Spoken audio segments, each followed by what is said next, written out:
Mana qizlar bir-biriga qo'lidan keladigan narsa bo'lsa ham, yordami tegsa bir-biriga pul-mul bir narsalar berib qo'ysa-da, o'rta yordam istaydi. Bolalarda unaqa narsa yo'q. Bitta oshnam 3 marta tamarkasiga chaqiruvdi, 2 xonali yuk ko'tarib yubordi hali joyda. Yarim banka sovuq choy bilan chalaqa qurilgan kartoshkaga bidon quygan odamni ko'rganmisizlar? Bizmiz ash. Hech narsa olmabmiz eng qizig'i.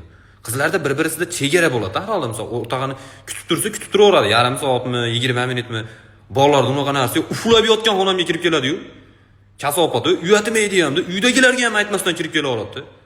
Turmaysam deb. Bir-birida chegara bo'ladi qizlarda, har holda bir-birini narsasiga tegmaydi-da. Men umrimda bir marta iPhone olganman korobkada. Topinglarchi kim ochgan? Kiyimlarni aytmasa ham bo'ladi. Ashunda kiyib shunday olib kelib tashlab, do'stim mana yuvib olasiz deb. Yirtiqni yuvib qanday to'g'rilayman? Yirtib qo'ygan uni. Ya'ni yuvib olasiz deb. Chegara vashi yo'q. Do'stim mana yogurt zo'r ekan, tatib ko'ring deb hojatxonada o'tirgan joyini qoshiq bilan kirib keladi. Bu